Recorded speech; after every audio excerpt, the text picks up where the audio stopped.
नमस्कार मित्रों, मैं हूं राहुल। स्वागत करता हूं आपका हमारे चैनल वजीर युवा फाउंडेशन पर।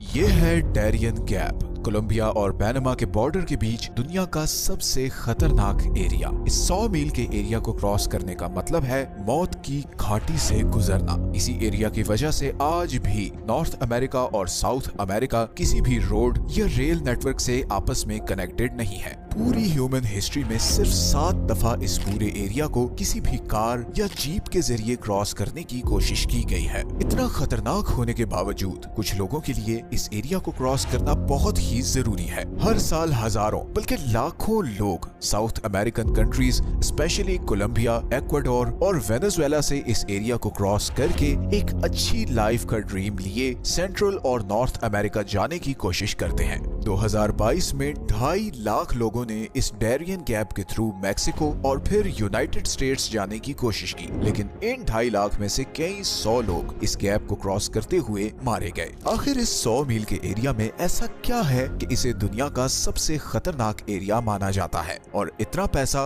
और टेक्नोलॉजी होने के बावजूद आज तक इस एरिया में रोड या रेल नेटवर्क बनाने की कोशिश क्यों नहीं की गई?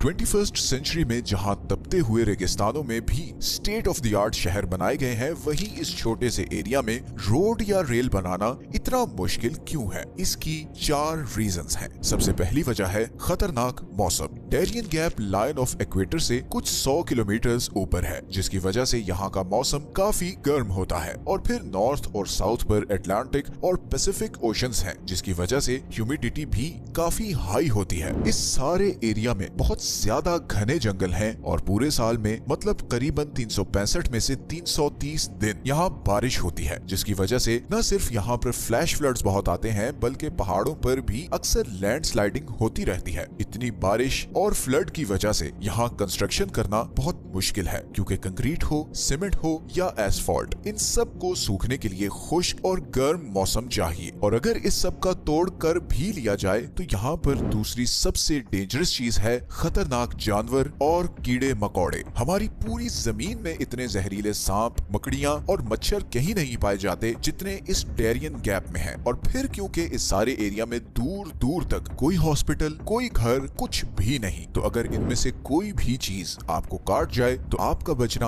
ऑलमोस्ट इम्पॉसिबल है। इसीलिए यहाँ से गुजरने वाले ज्यादातर लोग मलेरिया, डेंगू, सांप के जहर या फिर दरिया में डूब कर मारे जाते हैं। लेकिन अब ऐसा भी नहीं कि अमेरिका और दूसरे कंट्रीज के लिए यहाँ पर रोड बनाना बिल्कुल ही इम्पॉसिबल है। हाँ, एक्सपेंसिव जरूर होगा, मुश्किल भी होगा, मगर इम्पॉसिबल नहीं है। तो फिर क्या वजह है कि यहाँ पर रोड या रेल बनाने की कोशिश ही नहीं की जाती? असल में कुछ कंट्रीज चाहते ही नहीं कि यहाँ पर कोई रोड या रेल नेटवर्क बने, खास तौर पर अमेरिका और पैनामा। दरअसल 19th सेंचुरी में पैनामा कोलंबिया का ही एक प्रोविंस होता था, मगर इसी डैरियन गैप की वजह से कोलंबिया के लिए पैनामा पर कंट्रोल रखना बहुत मुश्किल था। कोलंबियन गवर्नमेंट के लिए पैनामा से कनेक्टेड रहने का एक ही रूट था, और वो था समुद्र के थ्रू। इसी डिस्कनेक्शन का फायदा उठाते हुए पैनामा ने कोलंबिया से आजादी के लिए एक मूवमेंट शुरू की, और 20th सेंचुरी में इसी मूवमेंट में एक राइजिंग सुपर पावर ने बहुत ज्यादा इंटरेस्ट लेना शुरू किया, जिसका नाम था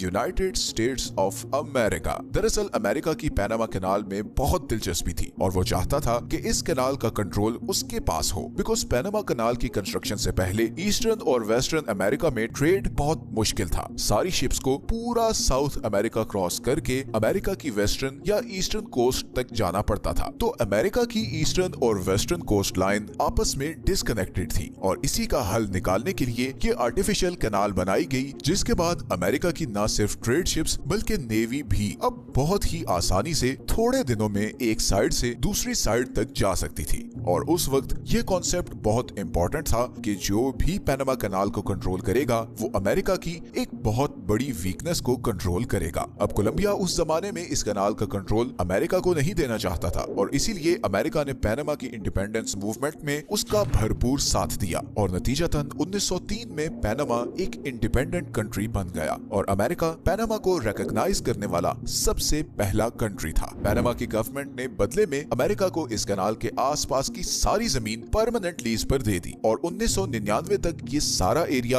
अमेरिकन गवर्नमेंट के कंट्रोल में रहा। फिर 1999 में इस कैनाल का कंट्रोल पनामा को वापस कर दिया गया, मगर आज भी ये चोक पॉइंट अमेरिका और बाकी कंट्रीज के लिए बहुत इंपॉर्टेंट है। आज की डेट में पूरी दुनिया का करीबन 6% सी ट्रेड साउथ अमेरिका और नॉर्थ अमेरिका के दरमियान इस चोक पॉइंट से गुजरता है। यही कैनाल अटलांटिक और पैसिफिक ओशन को आपस में कनेक्ट करती है। हर साल करीबन 13 से 14,000 कार्गो शिप्स इस रास्ते से गुजरती हैं। ईस्टर्न एशिया और अमेरिका का ज्यादातर ट्रेड इसी रास्ते से होता है और इसीलिए इस कैनाल को सबसे ज्यादा अमेरिका और चाइना यूज करते हैं। इसी तरह अमेरिका की वेस्टर्न कोस्ट को यूरोप, अफ्रीका और मिडिल ईस्ट से कनेक्ट करने का भी यही एक रास्ता है। अब अगर वापस डैरियन गैप पर आए तो ये कोलंबिया और पनामा के दरमियान है। वही कोलंबिया जो पिछले कई सालों से टर्नल वायलेंस और इंस्टेबिलिटी का शिकार रहा है और जहां की ड्रग माफिया पूरे साउथ अमेरिका में मशहूर है। पूरी दुनिया में सबसे ज्यादा कोकेन कोलंबिया में बनती है और ये सब यहाँ से सेंट्रल और नॉर्थ अमेरिका स्मगल होती है। लेकिन इस डैरियन गैप की वजह से ये स्मगलिंग करना काफी मुश्किल होता है और स्मगलर्स को सी रूट लेना पड़ता है, जहाँ पर पनामा के कोस्ट गार्ड्स अक्सर इन स्मगलर्स को पकड़ लेते हैं। अब इस सिचुएशन में अगर यहाँ पर रोड या रेल नेटवर्क बनाया जाता है तो अमेरिका को ये खदशा है कि कहीं कोलंबिया की ड्रग माफिया यहाँ से पनामा में पहुंचकर पनामा कैनाल को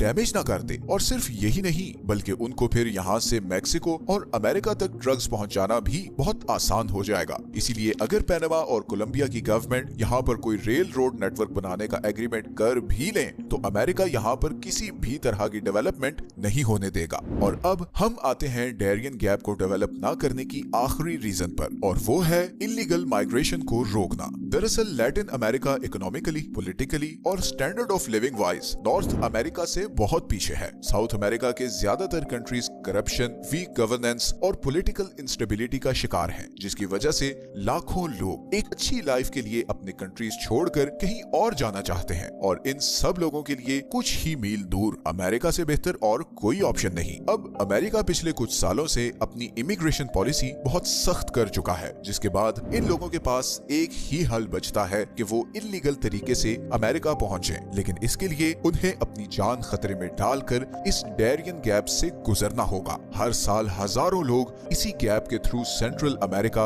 और फिर मैक्सिको के थ्रू अमेरिका में एंटर होते हैं। लेकिन इस सारे रास्ते में सबसे बड़ी रुकावट सिर्फ और सिर्फ ये डैरियन गैप है। डेंगू, मलेरिया, जहरीले सांप, लैंडस्लाइडिंग, फ्लड, डाकू। 10 दिन के इस सफर में आपको इन सब चीजों से गुजरना पड़ता है और बदकिस्मती की बात यह है कि इतने खतरनाक रास्ते के बावजूद हर साल इस गैप को क्रॉस करने वालों के नंबर्स में मुसलसल इजाफा होता जा रहा है। गरीबी और भूख से तंग लोगों के पास और कोई चॉइस बचती ही नहीं। कितने ही लोग इस सफर में मारे जाते हैं और जो बच भी जाते हैं उनमें से ज्यादातर साइकोलॉजिकली डैमेज हो चुके होते हैं। भूख भी इंसान से क्या क्या करवा देती है। इन्हीं गरीब लोगों को अमेरिका तक पहुंचने से रोकने के लिए इस डैरियन गैप में कोई रेल रोड नेटवर्क नहीं बनाया जाता और शायद आगे आने वाले कई सालों में ऐसा ही रहेगा। साउथ अमेरिका और नॉर्थ अमेरिका में इतना डिफरेंस क्यों है? जहां एक दुनिया की नंबर 1 इकोनॉमी है, वहीं बाकी कंट्रीज गरीबी और भूख के दलदल में क्यों धंसे हुए हैं? इस टॉपिक पर हम बहुत जल्द एक वीडियो बनाएंगे।